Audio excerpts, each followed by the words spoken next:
Khubor ka Batesi TV. Lawan ra siya pi da ka Orange Nissan Lumso po near Fire Brigade Shillong. Ringkat bat ka net foodish. Ordar mapi, minwan ra mangi hakerdog ying jongpi. Unong yalam kaliang persya ke sorkar jelau Dr. Mukul M. Sangma menta kesengi kekat henreu terik ubana jeleu arjar arpuway ulah hiar sya West Khasi Hills District na kebenta ban penlong ye ke Jingjurip haki hospital ban tip halor kumno ki hospital ha West Khasi Hills ki kun persya ye ke kelam jingpang COVID-19. Dr. Mukul Sangma ulah hiar sywa ha mairang na kebenta ban jurip ya ki Jaka Sumar ban hadin kani ulah hiar Sasha Nongstoin ban jurip ya ke Civil Hospital Nongstoin bat kumjo ya ke Corona Care Center. Hagani ke Jingjurip Dr. Mukul Sangma ulah ya orlat ru ban ya peleu jingmut bat ki doktor ban tip ya ke rukom traikam ke jongki bat ru ya ke jingdon jongki tiar kitar ha ke bayadai bat ke benta ban sumar ya ke bapang COVID-19 hagini ki hospital. Habaya keren cekilat pathai kubor Dr. Mukul Sangma uloong baha mairang kat kum ke jinglab simpat ladon ke ICU bat ke Corona Care Center ke badan hamairang kat bahanong ston ke badai ke District Headquarters uloong ba ke Corona Care Center kam simpat lapen kere bandon ke ICU bat yeki ventilators baki layok ru kimpat penteri kam hadu menta namar baki nong tre ke kot ke kia kidang don hapedeng ke jingsya hikai. See, it should have been done earlier, months earlier. This also, there may be some little missing link somewhere. You just address that one. What is the reason for, see, bank, once you have the blood bank, your training should have taken place ahead. You actually saw that doctors have gone for the training, that already finished. Then you went for the studies. That's why we don't have any more. That's it. Do karke rakho hai.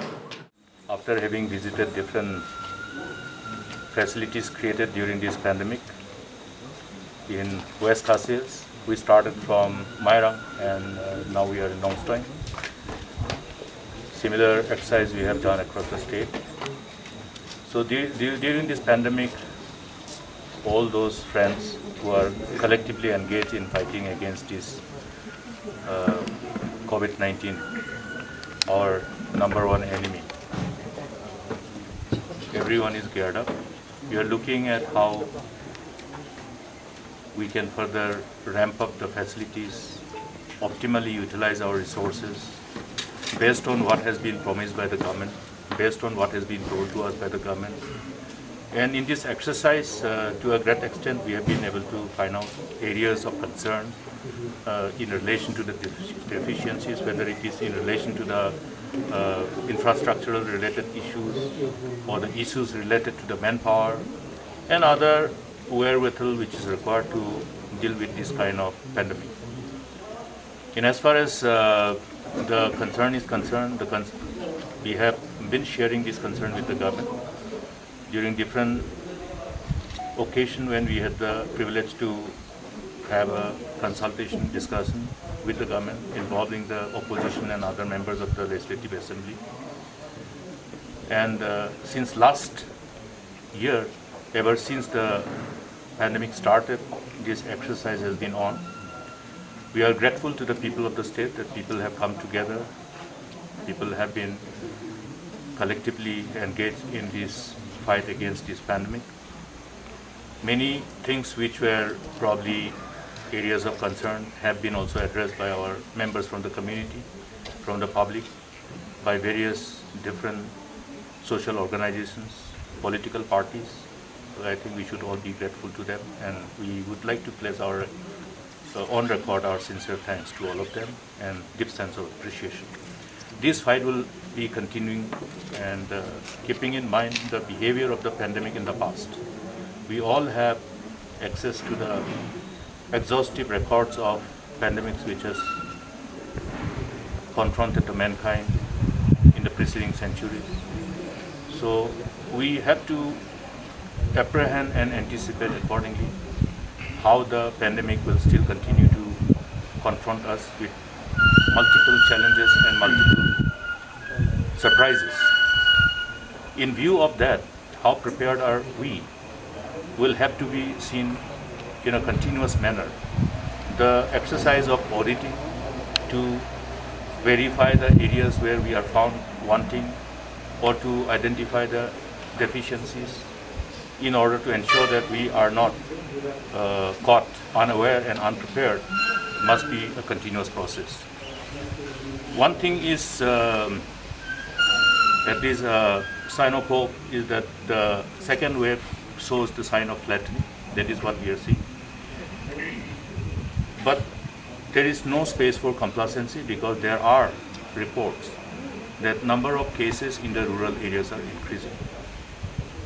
And yesterday also I was looking at the number of the positive cases. In some areas, the positive cases from particular localities, out of the tests that were conducted, the cases which were identified were almost close to 40%. In some areas, of course, as expected, they were not too high. The only important thing which is required to be attended to by the district administration under the guidance of the government and all of us is that we must be able to reach out to the community leaders, who must be able to prevail upon our people in the respective rural areas, not to hesitate to come forward and get themselves tested, so that we know what is the trend of the transmission chain, whether it is continuing or whether there has been flattening.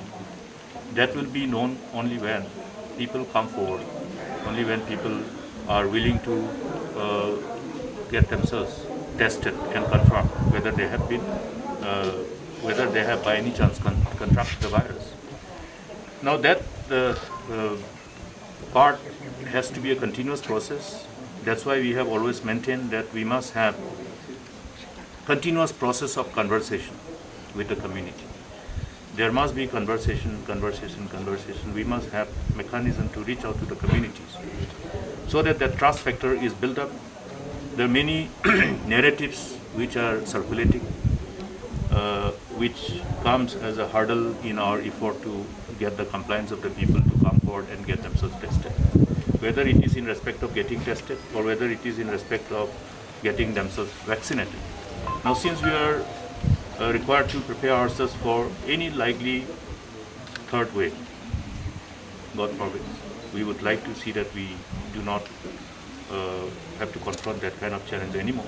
But in case, in the event of a third wave hitting us, then in order to prepare that inevitabilities, we must ensure that we are able to vaccinate as many people as possible at the earliest time. One silver lining is that after various voices which have come from all corners across the country, the government of India has agreed to ensure that the vaccines are provided free for all. This has been in response to the collective pressure which was put in place by all concerned, the civil society organizations, the political parties, not just one political party, but all. At least one good thing has happened, that the government of India has agreed. And in fact, there was an intervention from the apex court itself. And today we see the government of India relenting and agreeing to ensure that vaccination is free and made available to all. Therefore, it is important and incumbent upon the government to ensure that all the necessary facilities are created and necessary monitoring is done in order to ensure that not any part of the state is left out. The intent of equitable distribution of the facilities is a must. We should not be complacent and we should not waste time. Every day is crucial. Every day must be utilized optimally. Then in addition to that, what has been a matter of concern is that we have seen, I must say, the death count which is beyond what should happen. And these are obviously because of the facilities which were not made available in different districts, district capital, including state capital. We expect the government to address those concerns and ensure that those deficiencies are taken care of. We have talked about the ventilators which were provided to number of civil hospitals which were not utilized. We have also talked about the lack of any ambulance which is equipped with advanced life support system. You have different types of ambulance, BLS, ALS we call them, basic life support and advanced life support. While we are transferring patients who are going to a critical condition, they cannot be transported by ordinary ambulance. If we transport them in ordinary ambulance, we don't know how far the patient will go. They will not reach the destination. And this particular issue came to our notice only after we tried to have an auditing of all the facilities that were available. We have been assured, therefore yesterday when we had a meeting with the government, that they will be immediately providing ambulances with advanced life support equipment. So all these deficiencies which were there could have been addressed by the government on time. You will recollect when were the ventilators given to respective civil hospitals. Talking about last year. But till now, the ventilators which were provided under the PM Care have not been put to use. So there are obviously reasons. Why were they asked for? Obviously, these ventilators were asked for because they are needed to save lives. But if we have asked for these ventilators and have not put to use, that means we have lost focus and probably the priority was different. That is what is possible interpretation in respect of the response of the government while fighting this pandemic. Anyway, this is not something which is to be interpreted as a blame game. Every individual, every citizen has the responsibility and the right to indicate any deficiency in the best interest of everyone for the larger good. And I have stressed upon the need that the government should not jump into conclusion when these kind of deficiencies are pointed out, brought to their notice as a blame game. These are to be immediately captured, and from their part, they must also review, do auditing, and verify, and take course correction. Other than that, another issue is to deal with the sufferings of the people during the time of pandemic. Dislocation of various economic activities. The overall problem because of the surge in the price of the essential commodities. These are areas of concern. Since last year, since the beginning of the pandemic, we have been talking about that. Somehow or other, the government's response to these and to address these concerns have been very, very negligible and has been quite frustrating. In addition to that, when you are subjecting areas and localities to containment zone, the whole locality, the households of these localities are subjected to complete dislocation of their economic activities. Thereby, obviously, you have to look at the diverse socio-political spectrum of our society from economic perspective. You have different strata from the perspective of economic status, and people who have to work on a daily basis to provide 2 square meals for their family. We have to understand their ability. Over and above the support from the government of India, the state government should also resort to extending support to this affected family. In fact, this is not only because as a political party in the opposition, we are trying to draw the attention of the government for the sake of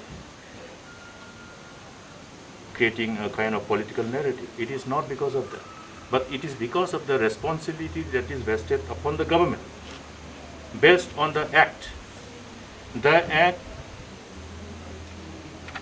which is being used by them to empower themselves to have so many restrictions on the daily activities and other activities of the public in general. Now, Disaster Management Act 2005 has both power and responsibilities vested upon the authorities. It's not just a power, but it also has a separate chapter in respect of the responsibility towards the victims of a disaster. Now, when we are talking about this COVID-19 pandemic, COVID-19 pandemic has been notified as national disaster by Government of India. Based on this, all the states have been empowered to invoke the provision of Disaster Management Act 2005, based on which the government and the authorities are assuming upon themselves this power. Now, this Disaster Management Act 2005 also talks about the binding responsibility of the government, both the union government and the state government, to take cognizance of the suffering of the people who are affected by the disaster. Now, if we talk about the victims of the disaster in the instant case of this COVID-19 pandemic, who are the victims of this disaster? The affected people, meaning the patients, and all those people who have been put to similar kind of situation where their economic activities are dislocated are also victims. Because of the measures to contain the pandemic, they are also affected and therefore they are also victims. Therefore, I was sharing with my colleagues when they were asking me what should be the actual amount that is supposed to be paid by the government to the people who have unfortunately succumbed to COVID-19. Under which law that 50,000 has been announced. Because as per the notification under Disaster Management Act, whoever is a victim of such disaster, what is the amount? It has to be inconsistent with the law. Now, therefore, we express our concern about this inconsistency, number one. And another thing is that the government must work out modalities to take care of the victims of this disaster, people who have been affected all along during this pandemic and during the time when we have restricted various economic activities of the people. There are many ways of doing it. Okay. There are many ways of doing it, and then there is a appropriate disaster management plan which is available with the government, which has been notified, and they should follow those available disaster management plan document, which is an offshoot of a long-drawn engagement consultation even before it was notified. And in addition to that, measures to tackle, to prevent further recurrence. We have talked about this measure to be put in place to prevent further recurrence of the disaster. Now, in case of this COVID-19 pandemic, recurrence, we are talking about the likely recurrence. During the first wave, we talk about the likely recurrence of second wave. Second wave has taken place. Was there preparation to really prevent the second wave?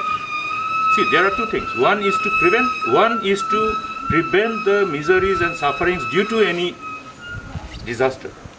You may not be able to prevent a disaster, but you must be able to prevent the quantum of damage and quantum of sufferings, quantum of loss of life. This is how the responsibility, in as far as the responsibility of the government, inconsistent with the Disaster Management Act speaks. Now, all the measures, if we look at pertaining to the prevention of the quantum of damage that this second wave would have, the trail of miseries and sufferings and destruction that it is likely to leave, could have been comprehended, and accordingly, measures should have been put. Now, when we talk about this COVID-19 pandemic, we are talking about, likely recurrence and prevention thereof. After the first wave, when the second wave started in other parts of the country, Northeast and our own state Meghalaya, we had enough time. We saw second wave and the kind of devastation that it was inflicting upon the community in other parts of the country. That was the time when they should have pulled up their shops and seen as how things should be handled and how enough preventive measures can be put in place. Now, when the second wave started, before the second wave started in other parts of the country, what happened? Many of the institutions reopened. Many of the corporate houses started reopening. Thereby, many of the children who were studying in other parts of the state have gone back. Many of the children, whether from Shillong, whether from Tura, or from all across the state, whoever are studying outside. So also many of those young friends who are working outside, they have also gone back. But as the second wave started hitting different parts of the country, they started closing down the institutions again. Business houses were closed down again, forcing our youth to come back, return. That was the time when we should have known what to do. Because that is the time when we should have seen how we can prevent our community from being infiltrated by the virus. These were not done. Measures which is required to be taken by the government to avoid the recurrence or to minimize the damage. Now, minimizing the damage is how? By giving the wherewithal, by giving all the necessary arsenal to all those frontline workers. We're talking about COVID-19, dealing with this infectious case. That was not done as well. If ICUs which were made available were never put to use because they were never prepared, if the ventilators which were provided already last year, they were never put to use, that means even the facilities which were, if would have been fully equipped and capable of minimizing the sufferings, those measures were not put in place. I'm sorry, but then this must be a learning experience for all of us. This must be the learning experience for the government, so that they don't repeat this kind of avoidable mistake. Because these mistakes are very, look at the price that we have paid. How many families have gone through this misery, and how many families are still going through miseries, and how it has dislocated everybody's life. It has dislocated the whole economy of the state, which could have been minimized. We may not be able to prevent, but we must be able to minimize. The ventilators which were provided last year, not yet used. Okay. No, in Mairang there is no provision for ICU. They have not decided to prepare any facility in as far as dealing with the patients which goes beyond the category of B. They are dealing only with A and B. That means any patient who goes beyond that stage, meaning if the progression of the disease requires further intervention, that facility is not there in respect of Mairang. Okay, but Nongstoin is a district capital. They have not prepared to have any ICU. Okay, that is what is seen today, and that is what has been told to us. But in as far as Nongstoin is concerned, they can still wrap up. The ventilators which have been provided to them, they said that they will be using it. They are training the people. They have trained some people. And if measures of such kind would have been taken well ahead, then you know that all the ventilators would have been put to use. And in addition to that, if Mairang doesn't have the facility to treat the patient and save the life of the patients if they go to a critical condition, then what is the option? They have to refer the patient. When we refer the patient, then you will require ambulance. Ambulance with those categories, ALS, nothing else. They have not bought. They have not bought any ambulance which is capable of transporting a critical patient who is a victim of this COVID-19. That means no preparation. They are preparing. They have assured that they will buy ALS ambulance. And I have tried to know from them, from the authorities, when it is likely to be available. They cannot tell. They cannot tell. But hopefully by the end of the month, ALS ambulance will be made available for all the districts. They have ordered 11. 11 means 11 districts. Only 111. Okay. Even one is not enough. Whom will you choose as a doctor? If you have to transfer 2 patients, you have to decide. It becomes very difficult. That's why under the present circumstances, even now we are not prepared. Forget about earlier days. Even now we are not prepared. But God has been kind. The quantum of devastation, unlike other states, has not happened. Hopefully, our people have better immune system. But here, I want to put a caveat. Not in respect of people from East Khasias, because the death count in East Khasias is higher. You see? Now, yesterday's death count is more than 1% for the whole state. But they are all from East Khasias. Only 2 are from other districts. Now, we have to know why is it happening? Why the fatality rate is higher in East Khasias? Or maybe East Khasias means maybe only Shillong. We don't know. We have to have more study. But if you look at West Khasias, if you look at Garo Hills, the fatality rate is less. There must be some reason, no? This has to be interpreted from scientific perspective. This cannot be interpreted from a layman's perspective.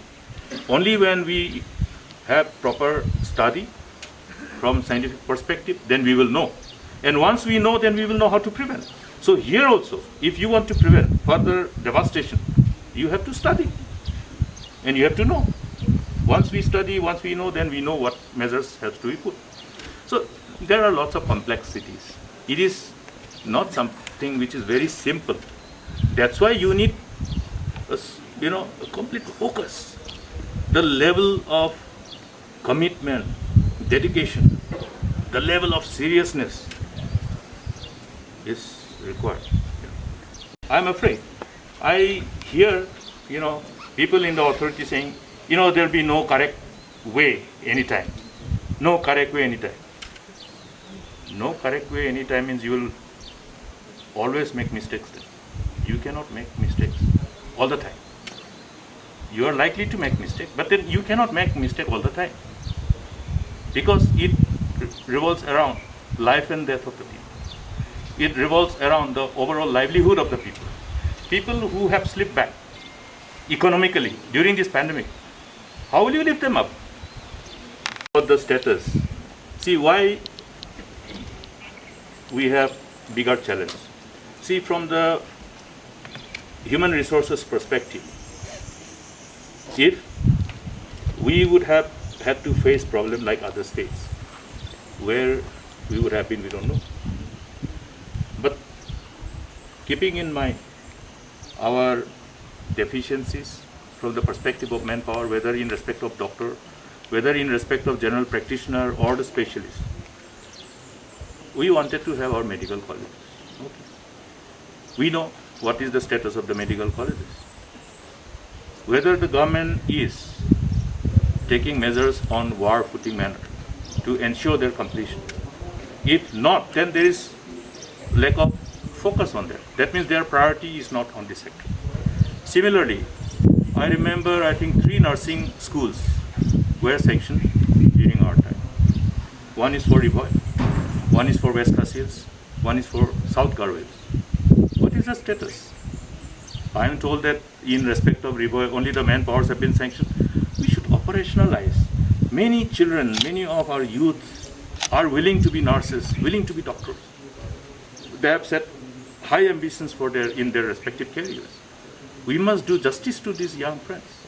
That's the reason why we wanted to increase our capacity, intake capacity for every year.